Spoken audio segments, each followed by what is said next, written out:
बिस्मिल्लाहिर्रहमानिर्रहीम, अस्सलाम वालेकुम। मैं हूं ज़रमीना और आप देख रहे हैं ज़रमीना's किचन यूट्यूब चैनल। आज आपके साथ शेयर करूंगी मैं देगी यखनी पुलाव बनाने की रेसिपी। जायके में बहुत ही मुनफरिद और मज़ेदार बनेगा। इंशाल्लाह आपको भी बहुत पसंद आएगा। तो रेसिपी को शुरू से लेकर एंड तक पूरा फॉलो करें ताकि आप भी ये मज़ेदार देगी यखनी पुलाव घर पर बना सकें। तो चले ये मज़ेदार देगी यखनी पुलाव की रेसिपी बनाना हम शुरू करते हैं।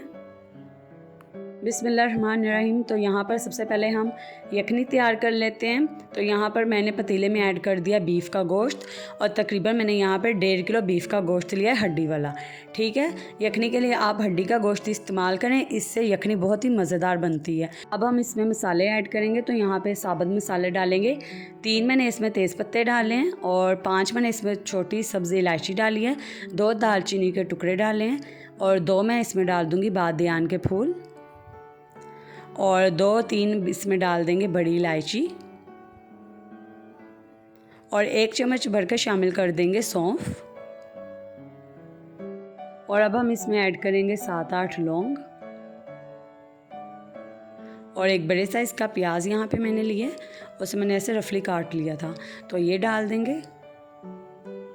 और 7-8 हम यहाँ पे डाल देंगे लहसुन की कलियाँ। और यहाँ पे हमने लिया अदरक, तकरीबन 4 मैंने छोटे टुकड़े अदरक इसमें डाले हैं। तो यहाँ पे शामिल कर देंगे 1 चम्मच ज़ीरा और अब हम इसमें शामिल करेंगे 2 चम्मच भरकर धनिया, साबुत धनिया हम इसमें शामिल कर देंगे। तो अब हम इसमें ऐड कर देंगे 1 चम्मच साबुत काली मिर्च। यहाँ पे मसाले हमारे बिल्कुल कंप्लीट हो चुके हैं, साबुत मसाले। तो अब हम इसमें डाल देंगे नमक अपने टेस्ट के हिसाब से। मैंने यहाँ पे 1 चम्मच भरकर डाला है, तो यहाँ पर कम ही डालिएगा क्योंकि हमने चावल में भी डालना है, तो नमक कहीं ज़्यादा ना हो जाए, इसलिए नमक का हिसाब लाजमी रखिएगा। अब हमने इसमें डाल दिया पानी। तो ठीक है, यहाँ पे मैंने 2 जग के करीब इसमें पानी डाला है।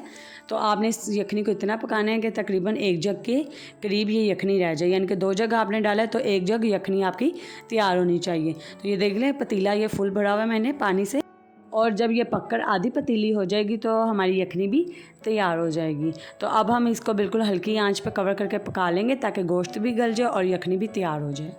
तो ये देखें, यखनी हमारी तैयार हो चुकी है और गोश्त भी बहुत ही अच्छे से गल चुका है, ये देखें। और तकरीबन इससे 1.5 घंटा मैंने पकाया बिल्कुल हल्की आंच पर ताकि गोश्त अच्छे से गल जाए। तो अब हम चेक कर लेते हैं कि गोश्त हमारा अच्छे से गल चुके हैं। तो ये देखें, गोश्त बोटी बहुत ही आसानी से अलहदा हो रही है, तो इसका मतलब है गोश्त भी अच्छे से गल चुका है। ठीक है, अब आपने गोश्त को अलहदा कर लेना है। ये देखें, गोश्त को आपने अलहदा कर लेना और यखनी को आपने छान लेना है। तो इसी दरमियान अगर आपने अभी तक मेरे चैनल को सब्सक्राइब नहीं किया तो चैनल को सब्सक्राइब कर दीजिए ताकि मेरी आने वाली हर नई रेसिपी आपको मिल सकेगी। तो गोश्त को हम अलहदा कर लेंगे प्लेट में, और ये गोश्त को हमने अलहदा कर लिए। तो अब हम एक स्ट्रेनर लेंगे। तो अब हम यखनी को छान लेंगे।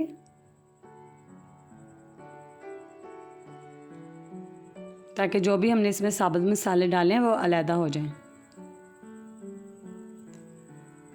तो यहाँ पे यखनी को हमने छान लिए। तो आप देख सकते हैं ये एक बाउल भरकर हमारी यखनी तैयार हो चुकी है। तो यहाँ पर हमने गोश्त को अलहदा कर लिया और यखनी को अलहदा कर लिया। ठीक है, अब हम मसाला बना लेते हैं चावल के लिए। तो यहाँ पर एक बड़े साइज़ का मैंने पतीला लिया है। तो मैं आपको बताती चलूँ, ये 1.5 किलो चावल का पुलाव की रेसिपी मैं आपके साथ शेयर कर रही हूँ। 1.5 किलो ही गोश्त लिया मैंने और 1.5 किलो ही चावल लिए हैं मैंने। तो यहाँ पर मैंने इसमें डाल दिया 1 कप घी, क्योंकि घी मैंने इसलिए कम डाला है क्योंकि गोश्त में भी काफ़ी चिकनाई मौजूद होती है, तो इसलिए घी मैंने कम डाला है। तो और इसमें मैंने ऐड कर दिए थे 2 बड़े साइज़ के कटे हुए प्याज, और इनका कलर देखें ब्राउन कलर आने तक आपने इन्हें अच्छे से फ्राई कर लेना है। तो ये देखें, प्याज हमारे अच्छे से फ्राई हो चुके हैं। तो कुछ प्याज इसमें से निकाल लेंगे लास्ट में दम पर डालने के लिए। ठीक है, कुछ प्याज हमने इसमें से निकाल लिए। अब हम इसमें थोड़ा सा पानी डाल देंगे और ऊपर से कवर कर देंगे, ऐसे बहुत ही अच्छा कलर आएगा चावल का। तो ये देखें, चावलों का कलर बहुत ही अच्छा आएगा और इससे प्याज जलते भी नहीं है मसाले के दरमियान। तो थोड़ा सा पानी इसलिए डाला जाता है ताकि प्याज भी नहीं जलते और चावल का कलर भी बहुत ही अच्छा सा आ जाता है। तो अब मैंने इसमें ऐड कर दिया 2 चम्मच भरकर अदरक लहसुन का पेस्ट। अच्छे से हमने इसे मिक्स कर लेना है। और अब हम इसमें ऐड कर देंगे 2 चम्मच के करीब सब्ज़ मिर्ची का पेस्ट। अब आपने इसे अच्छे से मिक्स करके 2 मिनट के लिए पका लेना है। और अब हम इसमें कुछ साबुत मसाले शामिल करेंगे। 1 तेज़पत्ता, 2 बादियान के फूल, 1 बड़ी इलायची, 2 दालचीनी के टुकड़े और 1 चम्मच हम इसमें ऐड कर देंगे ज़ीरा और 1 चम्मच ही साबुत काली मिर्च। अब आपने अच्छे से मिक्स कर लेना है और अदरक लहसुन के पेस्ट के साथ आपने इन मसालों को 2 से 3 मिनट के लिए पका लें ताकि इनका फ्लेवर अच्छे से आ जाए मसाले में। तो ये देखें यहाँ पे हमने इनको अच्छे से पका लिए। और अब हम इसमें शामिल कर देंगे टमाटर। तो यहाँ पर मैंने टमाटर के छिलके उतार कर टमाटर इसमें बड़ी काट कर इसमें डालें। तो यहाँ पर मैंने तकरीबन ½ kg के करीब टमाटर इसमें शामिल किए हैं।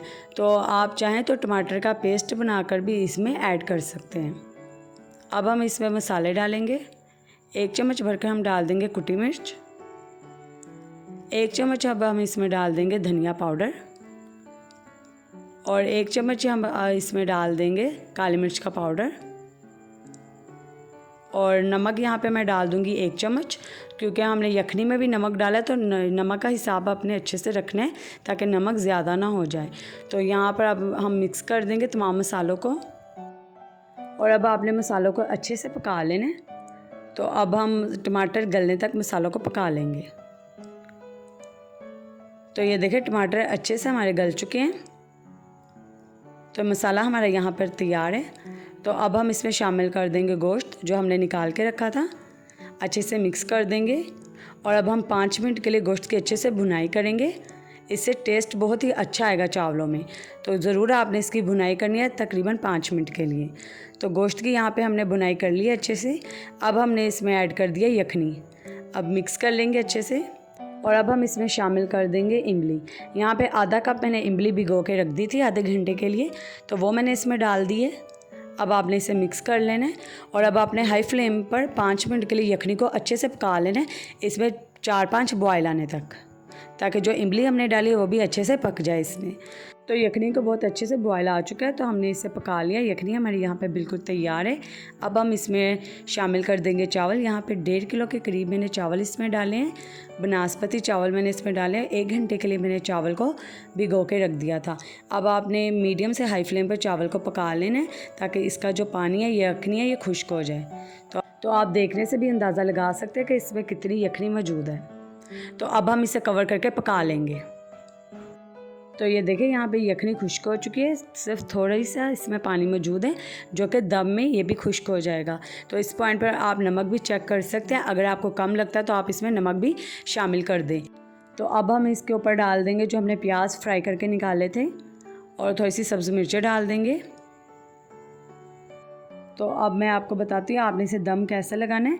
तो पतीले के नीचे आपने पहले तवा रख देना है, ठीक है, और फिर आपने पतीले के ऊपर रुमाल बिछाना है, किचन टॉवल, और उसके ऊपर आपने ढक्कन रखकर पतीले का उसको चारों तरफ से ऐसे बंद कर देना है। और अब आपने 5 मिनट के लिए पहले इसे मीडियम फ्लेम पर पकाना और फिर आपने फ्लेम बिल्कुल लो कर देना है और 20 मिनट के लिए आपने इसे लो फ्लेम पर पकाना है।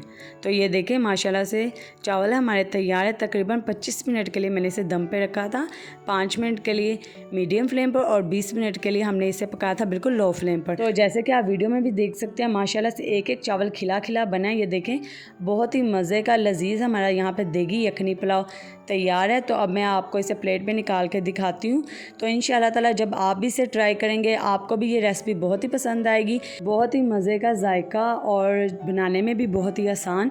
तो अगर आपको मेरी ये रेसिपी पसंद आई तो इस वीडियो को ज़्यादा से ज़्यादा अपने फ्रेंड्स एंड फैमिली मेम्बर्स के साथ शेयर कर दीजिए और मेरे चैनल को सब्सक्राइब कर दें ताकि मेरी आने वाली हर नई रेसिपी आपको मिल सकेगी। दुआ में याद रखिएगा, मुझे कमेंट करके बताएँ आपको ये रेसिपी कैसी लगी। अल्लाह हाफिज़।